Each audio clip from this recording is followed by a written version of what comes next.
ಕೋಟ್ಯಾಂತರ ಹಿಂದೂಗಳ ಕನಸು ನನಸಾಗುವಂತ ಸಮಯ ಹತ್ತಿರ ಬರ್ತಾ ಇರುವಂತದ್ದು. ಈ ನಿಟ್ಟಿನಲ್ಲಿ ರಾಮ ಮಂದಿರ ಟ್ರಸ್ಟ್ ಯಾವ ಸರ್ಕಾರಕ್ಕೂ ಕೂಡ ಹೊರೆಯಾಗದಂತ ನಿಟ್ಟಿನಲ್ಲಿ ಪ್ರಯತ್ನವನ್ನ ಮಾಡ್ತಾ ಇದೆ. ಇದೇ ವಿಚಾರಕ್ಕೆ ಸಂಬಂಧಪಟ್ಟಂತೆ ಒಂದು ವಿಶೇಷ ವರದಿ ಇದೆ.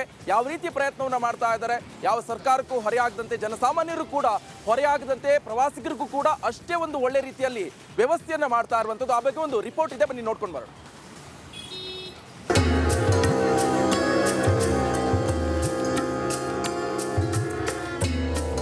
ಇದೇ ಜನವರಿ 22ರಂದು ಶ್ರೀರಾಮ ಮಂದಿರ ಲೋಕಾರ್ಪಣೆಯಾಗಲು ಸಮರೋಪಾದಿ ಕಾರ್ಯ ನಡೆಯುತ್ತಿದೆ.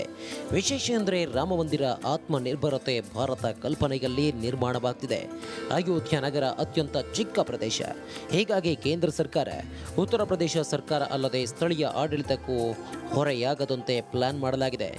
8 ಎಕರೆಯಲ್ಲಿ ಭವ್ಯ ರಘುರಾಮನ ಮಂದಿರ ನಿರ್ಮಾಣವಾಗುತ್ತಿದ್ದರೆ ರಾಮನ ದರ್ಶನಕ್ಕೆ ಬರುವ ಭಕ್ತಗಣಕ್ಕೂ ಸೂಕ್ತ ವ್ಯವಸ್ಥೆ ಕಲ್ಪಿಸಲಾಗ್ತಿದೆ.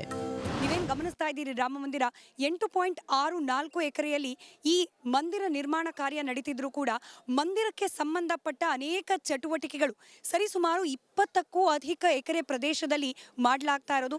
ಇಲ್ಲಿ ಕೇವಲ ಮಂದಿರ ಮಾತ್ರವಲ್ಲ, ಮಂದಿರಕ್ಕೆ ಸಂಬಂಧಪಟ್ಟಂತೆ ಬರುವ ಯಾತ್ರಾರ್ಥಿಗಳಿಗೆ ಅನುಕೂಲ ಆಗುವ ಎಲ್ಲ ರೀತಿಯ ವ್ಯವಸ್ಥೆಗಳನ್ನು ಕೂಡ ಮಾಡಿಕೊಳ್ಳಲಾಗ್ತಾ ಇದೆ. ಮಂದಿರ ಲೋಕಾರ್ಪಣೆ ಬಳಿಕ ದಿನಕ್ಕೆ 20 ರಿಂದ 25 ಸಾವಿರ ಪ್ರವಾಸಿಗರು ರಾಮ ದರ್ಶನಕ್ಕೆ ಬರಬಹುದು. ಅವರಿಗೆ ಮೂಲಭೂತ ಸೌಕರ್ಯ ಒದಗಿಸುವ ಕೆಲಸವನ್ನ ಮಂದಿರ ನಿರ್ಮಾಣದ ಜೊತೆಯಲ್ಲಿಯೇ ಮಾಡಲಾಗಿದೆ. 20 ಎಕರೆ ಪ್ರದೇಶದಲ್ಲಿ ಪ್ರವಾಸಿ ಮಂದಿರ ನಿರ್ಮಿಸಲಾಗಿದೆ. ಮೆಡಿಕಲ್ ಸ್ಪೆಷಾಲಿಟಿ, ನೀರು, ವಿದ್ಯುತ್, ಘನ ತ್ಯಾಜ್ಯ ಸಂಸ್ಕರಣೆ ಮಾಡಲಾಗುತ್ತೆ.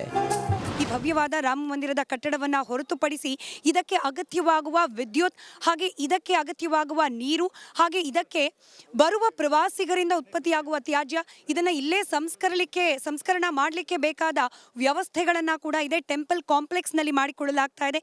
ಪ್ರಮುಖವಾಗಿ ಇಲ್ಲಿ ಸರಿಸುಮಾರು 25 ಸಾವಿರ ಪ್ರವಾಸಿಗರು, ಭಕ್ತಾದಿಗಳು ಏಕಕಾಲಕ್ಕೆ ಬಂದರೂ ಕೂಡ ಅವರಿಗೆ ಬೇಕಾದ ಎಲ್ಲ ರೀತಿಯ ವ್ಯವಸ್ಥೆಯನ್ನು ಇಲ್ಲಿ ಮಾಡಿಕೊಳ್ಳಲಾಗಿದೆ.